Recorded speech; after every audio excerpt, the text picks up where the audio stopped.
Public transport shouldn't always be seen as a cost. It's an investment. It's more than getting people from A to B. Welcome to Calling All Stations, the transport podcast. I'm Christian Warmer, an author and journalist who has covered transport for the past 30 years. In every episode, we try to keep you up to date with the most engaging news stories, policy developments, and interviews in the transport world. And with me is my regular co-presenter, Mark Walker, who has spent decades looking at transport policies and legislation. So, Mark, what are we covering today? Hello, Christian, and hello to our listeners. This week, you have an interview with Jason Prince, who is the new director of the Urban Transport Group, which, as we'll hear, brings together the city regions and devolved administrations of the UK dealing with transport policy and strategies. We'll also have a close look at the publication this week by the UK government of the draft rail reform bill and what that means for the future shape of the rail industry in Great Britain. And then finally, you'll be having a look at the new names that have been issued for London's Overground lines. Yes, and controversial they inevitably have been.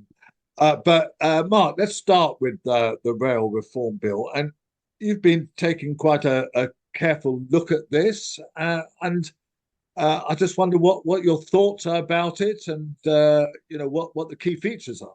I suppose I'm one of those possibly sad people that feels I've been immersed in this story of rail reform really since 2018, when Keith Williams was first appointed by the then UK Transport Secretary, Chris Grayling, to undertake a review of the structure and finances of the rail industry in Great Britain.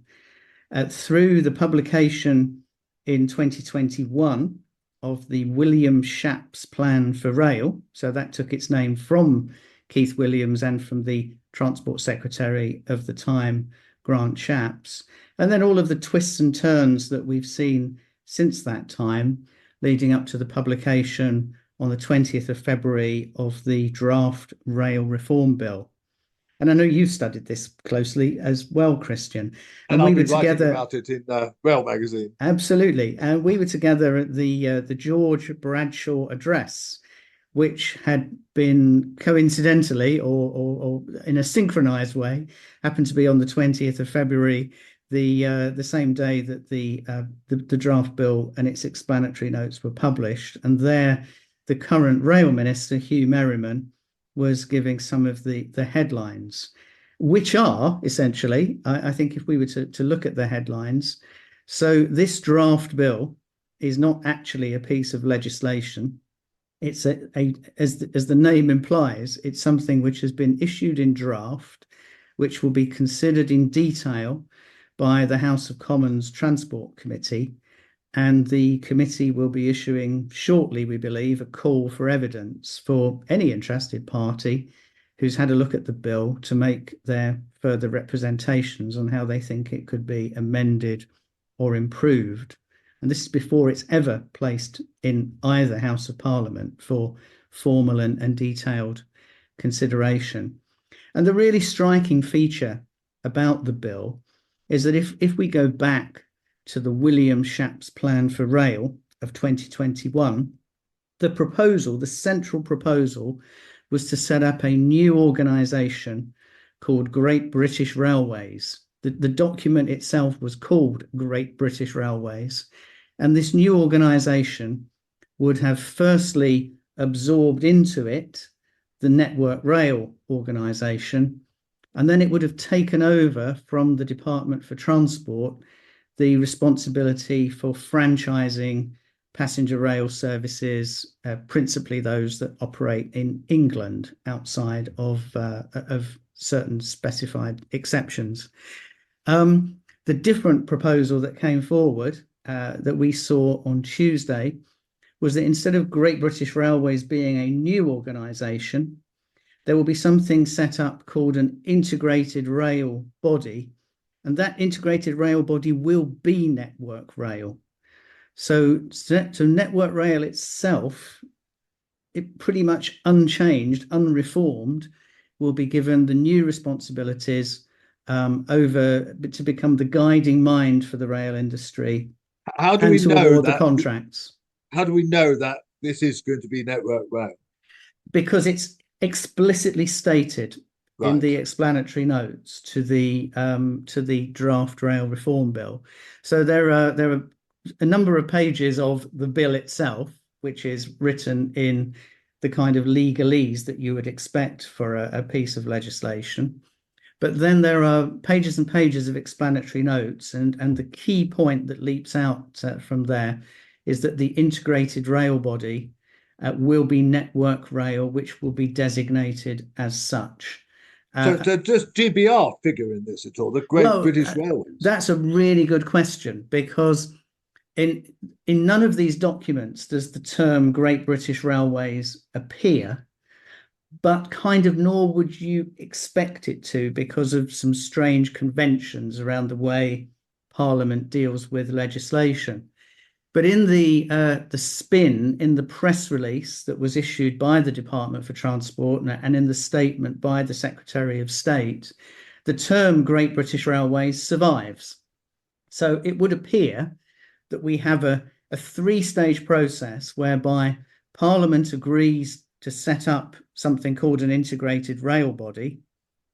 The Secretary of State then appoints Network Rail as the integrated rail body and issues it a license to operate in that role.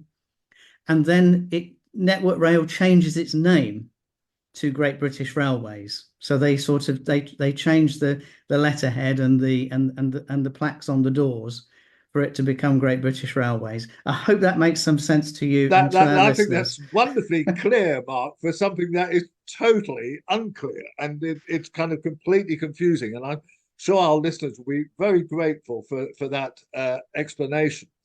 So what basically happens next with this? So the House of Commons Transport Committee, which is chaired by the experienced and accomplished Member of Parliament, Ian Stewart, who, of course, you gave evidence to last year in connection with the autonomous vehicles inquiry. So listeners will have heard Ian's voice on this podcast previously. That committee will issue a call for evidence and invite interested parties, which could be organisations, businesses, lobby groups, local authorities, trade associations, and potentially individuals, I guess, to make their representations on how the bill could be improved or amended. And then we believe they will hold some hearings. So they'll actually call selected people to come in and be interviewed by the committee. And the committee will then make some recommendations to the government, and the government will then, as is the usual practice with these kind of things, respond and say whether they accept or reject the recommendations. And then the idea is normally that the government will then come forward with an actual bill which has been informed by this process of pre-legislative scrutiny. However, of course, we're in the last year of the Parliament, which is running, the clock is running down fast on the Parliament of 2019. So whether we'll actually see a real rail reform bill before the general election is an open question. As I understand it, it's very, very unlikely to pass into legislation simply because there's run out of time. And also, I don't really think there's the will in government to push this through. I mean, they could have, somebody very senior in the industry told me that this bill has actually been around pretty much in its current form since December 2022. And yet they've sat on it in the Department for Transport. Been very little change. I understand the one change there has been an addition about the private sector having the ministers having the obligation to basically report on how much the private sector has been involved in the industry in the past year or something like that. But essentially, it's been unchanged for more than a year, and yet sat somewhere in Whitehall. Yes, and I think as we've discussed in previous episodes of the podcast, that may be because it's simply been overtaken by events. And the original Williams review, which was set up nearly 6 years ago now, was designed to address the problems of timetable planning after a catastrophic summer in 2018, when there had been all sorts of delays and cancellations, principally in the north of England, but also in parts of the southeast of England as well, which had caused absolute consternation to passengers and political leaders and representatives. And of course, the railways of Great Britain face a very different problem now, which is post-pandemic recovery. And there is a really an open question. And hopefully this is something the Select Committee will look closely at, as to whether these suggested reforms are actually relevant to the railway of 2024 rather than the railway of 2018. And I think another question they'll ask, Christian, is the extraordinary amount of expenditure that there has already been on this process and is expected to be before it's completed. Now, there is an eye-watering figure in the explanatory notes of £381 million. I'll say that again, £381 million for the cost of this reform process. And with the best will in the world, assuming we're kind of halfway through it and perhaps half the money has been spent so far, I think listeners would probably agree there's very little to see for it so far, and that we could have bought quite a lot of sort of improved accessibility to stations, or perhaps a few miles of electrification, or some better Wi-Fi from £381 million. Yes, indeed. And I think I understand that there's a National Audit Office report in the offing which has looked at this and has sent shockwaves through the Department for Transport, because as with convention, they've sent draft copies of it, and we're expecting that in March, and I'm sure we'll be talking about that on this podcast. So two things remain to be discussed, I think. One is I understand that there is some worry in the industry about Network Rail being in charge, because Network Rail is essentially a supplier to the train operators, and yet it's also going to be at top of this organization. So that's one thing I'd like to hear from you. And the final thing, of course, is what will Labour do about it? Well, on your first point, I think that is possibly the fundamental flaw at the heart of these proposals, in that the objective back in 2018 was for somebody to take charge, somebody to be the guiding mind, so that we didn't have a repetition of the timetabling crisis.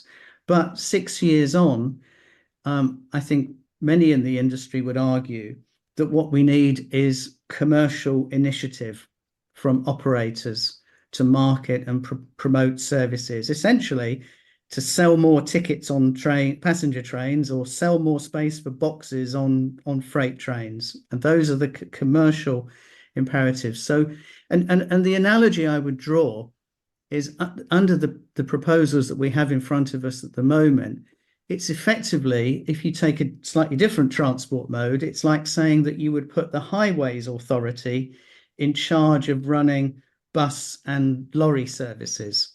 Now, nobody in their right mind would do something like that. I appreciate the railways do have a high level of interface between the vehicles that move on them and the fixed infrastructure, but it seems to me a questionable policy that you would put the infrastructure authority in charge of the overall industry. And that then leads into your second question, Christian, which is, what will Labour do? We didn't get a lot of illumination at the George Bradshaw address on Tuesday, beyond the existing commitments to have the passenger train operators return to the public sector at the end of their contracts, and to have some kind of guiding mind But what we did hear from the Shadow Rail Minister, Stephen Morgan MP, was an indication that Labour will be setting out a more detailed policy shortly, and I'm sure we'll be returning to that on Calling All Stations when it's available. Definitely. I mean, he actually said in due course, which is he's obviously practicing to be a minister. Practicing already, for being a minister, that's yeah, right. Because that's what they always say, in due course. Okay, well, that's a wonderful a summary of this amazing 6-year process so far. And I'm sure we'll be hearing more about it when it gets to the Transport Select Committee. The Urban Transport Group is the UK's network of transport authorities, and the UTG has a new director, Jason Prince. Christian spent some time with Jason recently, looking at the work of the UTG and his and their ambitions for the future. I'm joined by Jason Prince, who's the new director of the Urban Transport Group, to talk about how he thinks that the situation in our towns and cities can be improved, and indeed what we can expect from what will probably be a new Labour government. So, Jason, congratulations on getting this job. I did interview your predecessor, Jonathan Bray, as a sort of exit interview a couple of months ago. So I'm very keen to hear, well, first of all, a bit about your background, but then obviously about plans for the Urban Transport Group. So let's start off. What's your urban transport experience, as it were? Well, firstly, thank you for having me on, Christian. Great podcast, and I feel I'm lucky to be in an esteemed, hopefully, esteemed group of people who've appeared on the show. So if people don't know me, Jason Prince, I'm the new director. I don't think I can say new actually now. I've been here over 7 months. Right. The new director of Urban Transport Group, and picking up the mantle from Jonathan Bray, which I'm sure many listeners will know about. What's my background? So before this, I worked within Greater Manchester, arguably the capital city of the United Kingdom, but that's what we always we won't go say. there. We won't go there.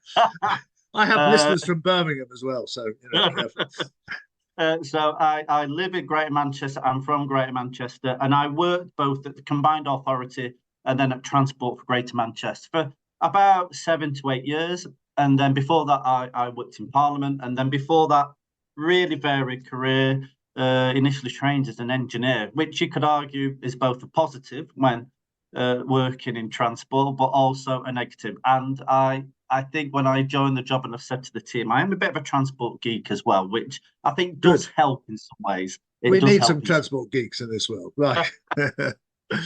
So, what's your plans, or how have you found the situation? Obviously, we are in a very fluid political situation, but so how have you found it? I mean, there's been some fairly major developments since you've taken up the job, such as the scrapping of the sections of HS2 and I think a kind of somewhat reversal of the policy of sustainable transport, with the Tories kind of saying there's a war on motorists and we have to reverse that. So how have you found the situation? Do you know what? I'm quite optimistic about where we are, and I'm quite clear about where UTG can go next. And for those who don't know, UTG, we're a membership organisation. We have 14 members, and our members represent about 30 million people. And our big members include TfL, Greater Manchester, West Yorkshire, etc.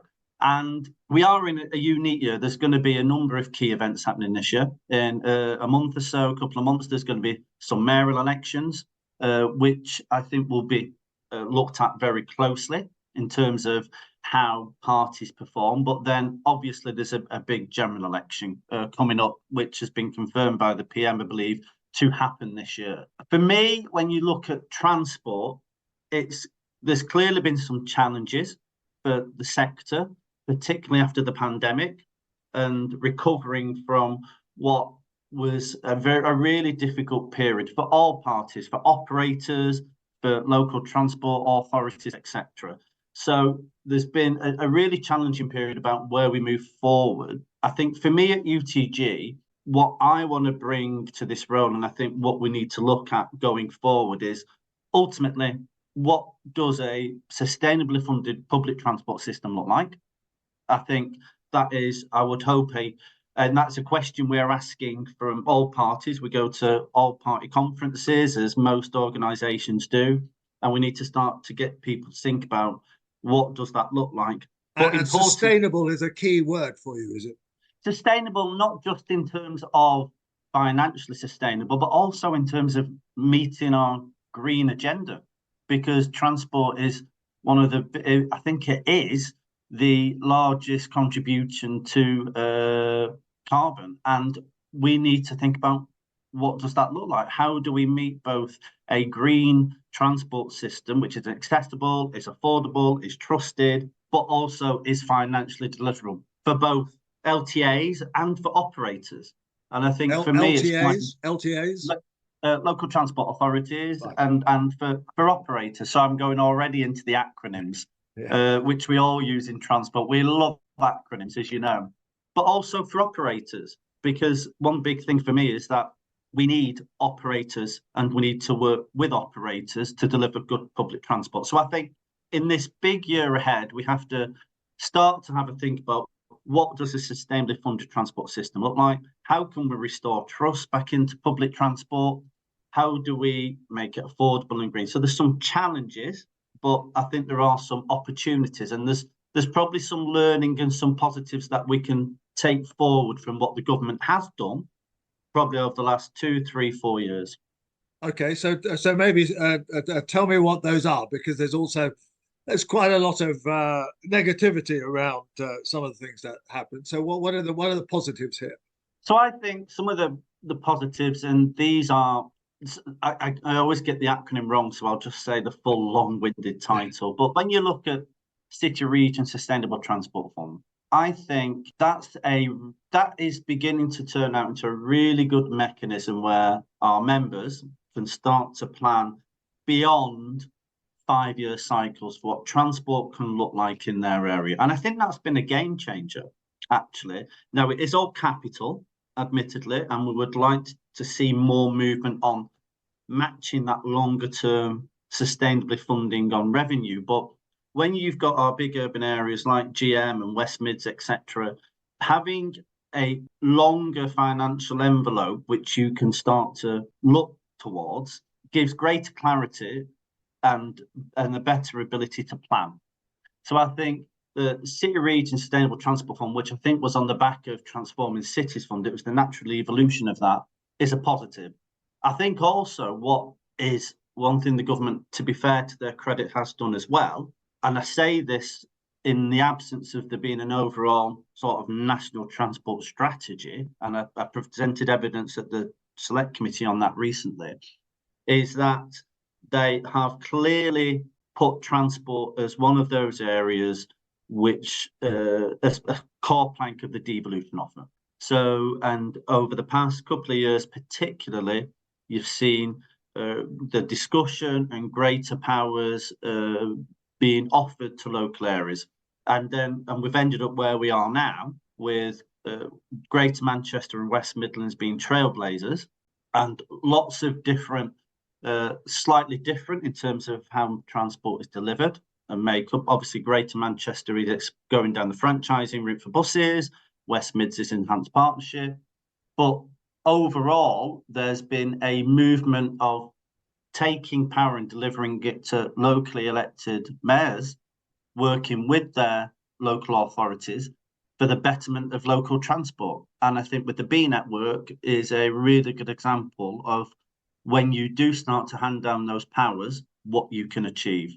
So I think city regions in terms of long-term, City Region Sustainable Transport Fund in terms of longer-term certainty of a capital, and then devolution. I think there's some positives that we should rightly acknowledge what government has done in helping improve transport in local areas.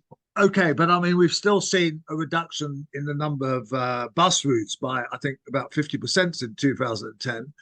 And it was telling, I was watching a a Newsnight item on what used to be Orgreave, the area where they've now built a kind of new tech centre, and the apprentices were having great difficulty getting into that tech centre because there weren't enough buses, and so some poor lad had to kind of arrive there at 7 o'clock in the morning because he didn't start work till 8, but there was no suitable bus service. So, I mean, when you say, yes, there's a quite capital going into schemes, but don't we need a lot of operating money? And where's that going to come from?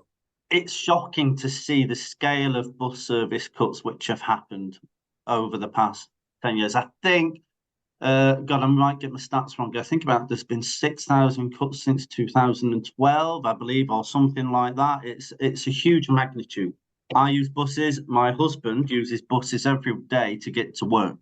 They are a core fundamental of our transport network. But you are right. And I think what we would want to see, hopefully from the days of this government and any future government, we need it, as well as rightly you said, as well as it's good to have longer term certainty over where capital goes. Funding for buses falls off a cliff effectively after March 25. So how can you, number one, as a transport authority, begin to think about what a bus network is like? And also as an operator and provider, well, where's your investable proposition when you don't have an authority which is doesn't have certainty over funding, and an operator where in a couple of years' time there isn't greater certainty over where the money's going to come from. And I think that's where I come back about, we almost need to have a new discussion, a new debate about how do you look in the long term about funding public transport. Effectively, public transport shouldn't always be seen as a cost. It's an investment. It's more than getting people from A to B. It's about, as you said, helping those people get to work, get to college.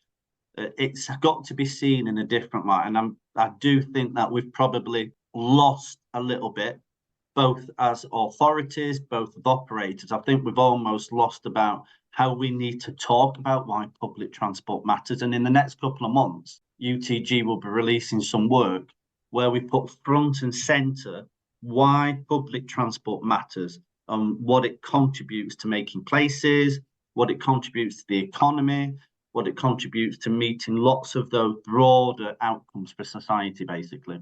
And maybe you can give some examples of that, what you're doing in relation to that, because I think, you've hit the nail on the head. That's the absolute core issue. But we've had a trend really since the mid-80s where bus use, since deregulation and privatization, where bus use has been declining, apart from, of course, in London, where it's held up because we have a very different regime here. So what sort of things are you going to be trying to say to government, and this will probably be the new government, that will convince them that buses are important? I think so. First off, we can't disguise the fact that £1 spent on buses, £4.50 back in terms of return. I mean, if you want an economic multiplier, then there's one straight away bang in front of you. In what way? How do you get that £4.50 back then? How does that work? Well, I think it's £4.50 back in terms of economic benefit. It's about the accessibility and moving people around. So I think that's really important. But on your point about how do we get buses, how do we stem the decline of buses, and how do we put them front and centre? I think there is something that we all need to do, whether operator or transport authorities, again, about telling that story. And we released a report earlier this year about some things you can do to the 27 Bus 17 Act, which I worked on when I first joined TFGM, how you can, some things, very simple things like make franchising available to all rather than having to get SOS, Secretary of State, to sign off, strengthen the enhanced partnership regime. There's quite easy levers to be done. But I think there's also something which I spoke about at the Transport Select Committee, actually, about this rigmarole that areas have to go through about competitive funding. I mean, when we look at... So perhaps you could explain that. What does that mean? So areas have to go for competing funding bids. You have to put bids in for BSIP and all of these different things. And when some areas don't get it, it's pretty demoralising, basically. And there has to be a better way where we have to try and work with our areas to help the money get to the local areas and the operators so that we can start to deliver services. And I think look, we're going to be saying doing there should be a work. pot of money rather than a Yeah. pot of money available for everyone, rather than having to go into these competitions against one another. Exactly. And I think this is where, coming back to my point earlier on, exactly, I think where we have to give credit to some progress what government has done through the trailblazer agreements with Greater Manchester and the West Mids. They're working towards single pot settlement for their local area. What does that mean? Single pot settlements, basically, rather than having lots of different funding pots which you have to bid into to deliver particular types of service. This isn't just transport, it's across the gambit. Here's a pot of money. You're elected officials, you're the mayor, working with your combined authority area. You go and spend it as you see fit, delivering against a particular plan. That's it in an overall. It's removing some of that competitive process where you have to go for this pot of funding here, levelling up there, future high streets there, BSIP here, city regions there, bus services improvement grant. So see, I'm doing it again. I'm going down that rabbit hole of acronyms. So I think there is movement and there is a general direction recognised in government, and I think out of government that devolution is leading the way in, I believe, and you've seen this in London. Look at how London works and how they've got an integrated transport system. I think this year TfL turned, I think it was the first time they've turned an operating profit first time this year, I think. So if you look at London as what they can achieve, why should that be just for London? Let's start to think about that for our other areas, the other cities, the other great cities within the UK. And moving towards single pot settlements is a good way to start that process, I believe.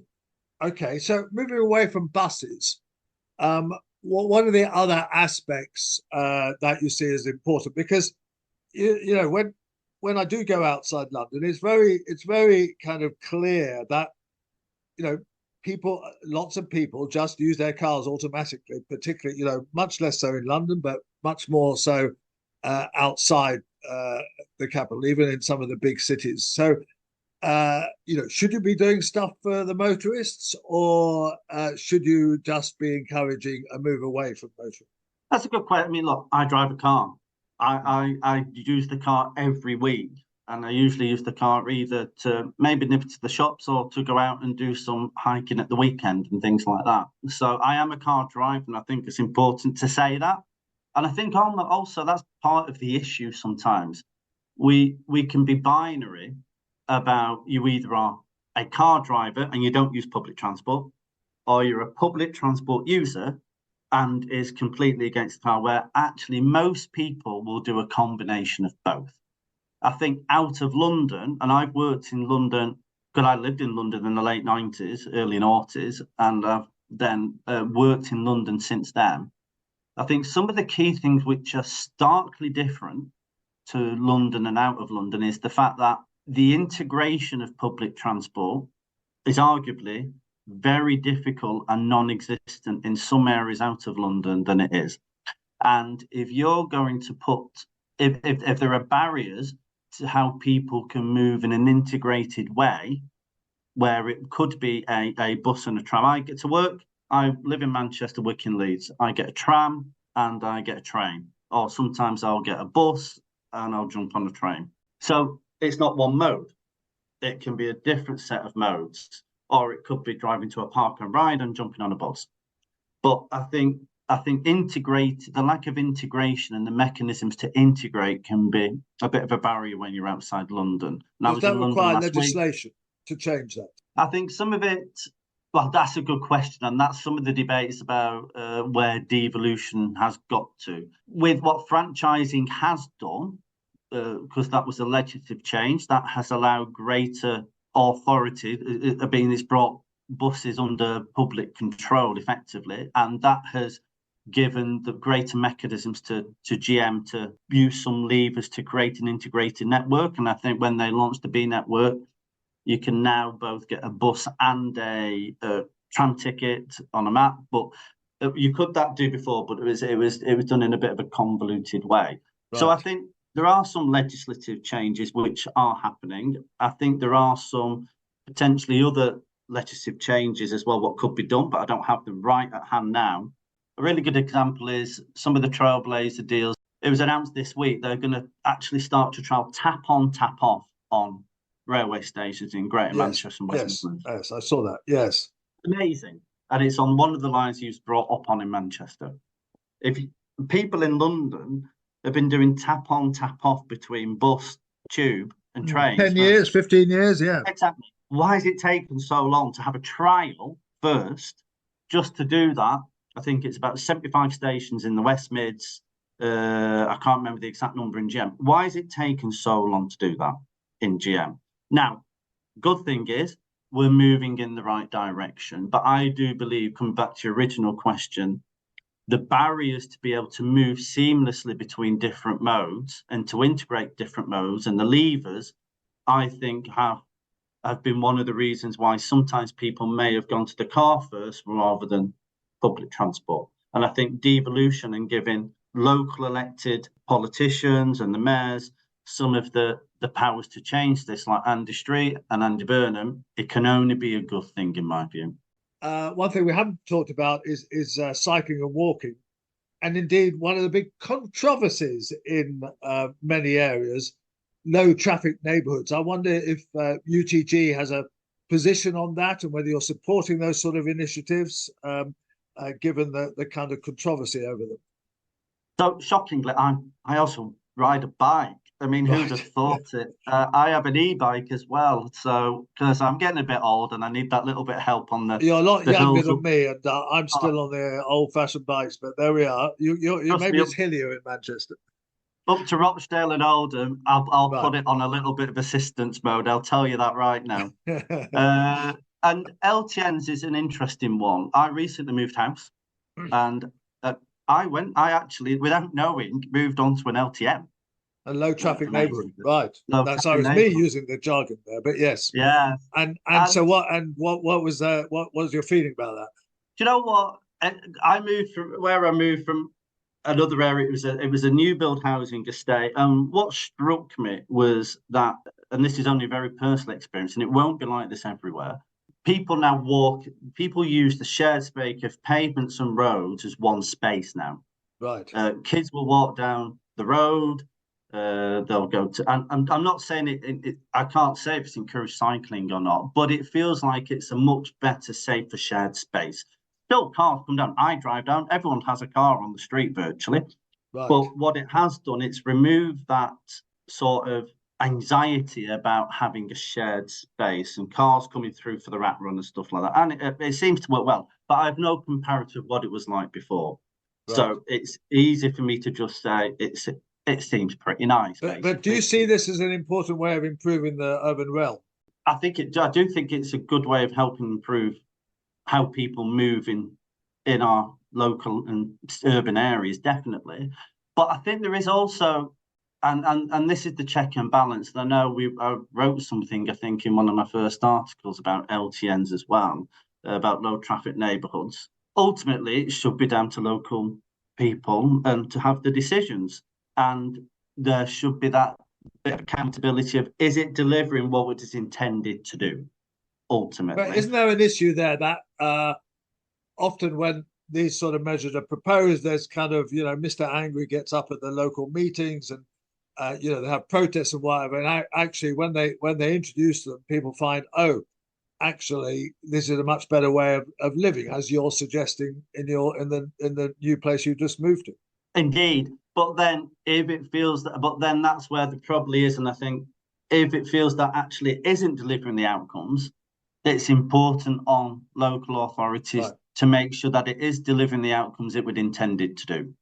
So for me, and then in the broader sense of cycling and walking, I mean, we've got to forget walking and wheeling are some of the easiest things you can do in terms of getting around and moving around spaces. And I think it feels like so much progress has been made in London around active travel. And it's great to see some of our cities, some of our members pushing that agenda in active travel as well and encouraging it. And I think for me, I use the bike, I don't use it as commuting, I use it as leisure. And I'm quite lucky to be afforded of canal routes around Greater Manchester and stuff like that, as well as some of the cycle routes. So ultimately, it's going to be part of an overall mix of transport.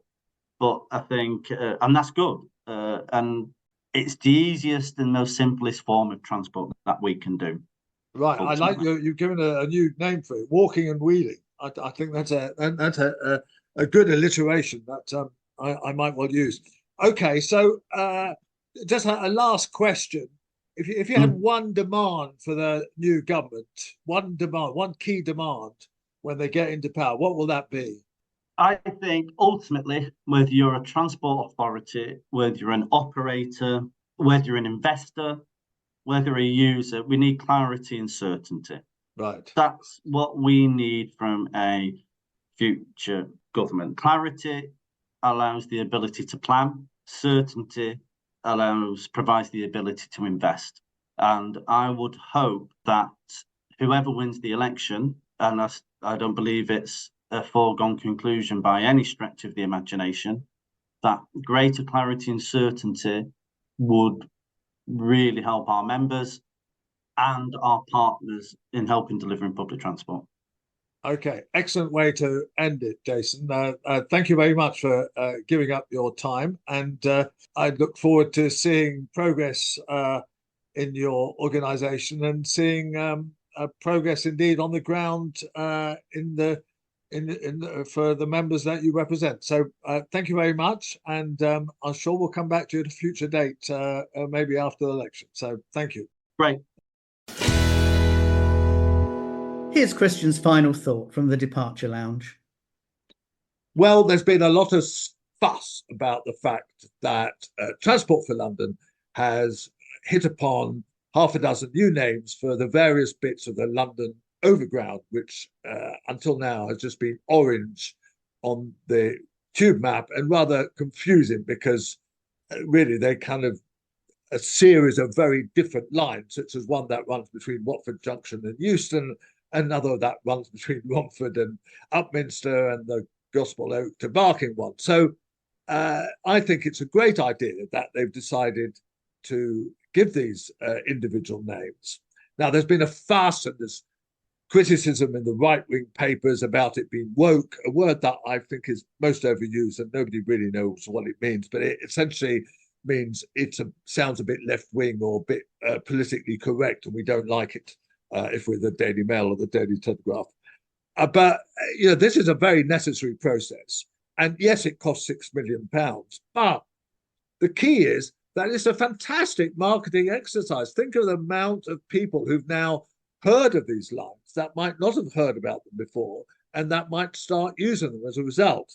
Now, I have some issues about the particular names. I think some of them are excellent, like Weaver is for the line between Liverpool Street and Enfield and Cheshunt and whatever. I think that's excellent and kind of historic routes. I like Windrush. Again, that does cover some areas with quite heavy black immigration, people from the Windrush. So I think that's kind of absolutely fair. Lioness is fun because it goes to Wembley. Mildmay actually reflects the name of a hospital that treated people with AIDS in the early days. And again, I think that's an interesting piece of history. I take some issue with suffragette because it's such a mouthful. And I think I might have preferred it to have been called Pankhurst or by some other famous suffragette. And also, that line actually did have a perfectly good name, which was Goblin. It was the Gospel Oat to Barking line and had long been known as Goblin. And so maybe that one is, a bit tendentious. And the last one is called Liberty, which runs between all of Romford and Upminster, and that is rather strange. And apparently it's because Havering, where it is, was a place where there was a lot of demonstrations for independence or whatever, the Independent Republic of Havering. But overall, I think this is a great name. It's subject of debate. will bring people into using these names, and also makes the tube map much easier to follow, because these have all got their own colours. They couldn't invent new colours, so they've got colours with a white line in the middle to differentiate themselves from the tube lines. Calling All Stations, the Transport podcast with Christian Walmart, is produced by Cogitamus Limited, a leading provider of public affairs consultancy services in the sector. We hope you've enjoyed this episode. If you have, please consider giving us a 5-star rating with whichever platform you use. Do also follow us on X, formerly known as Twitter. Our handle is @AllStationsPod.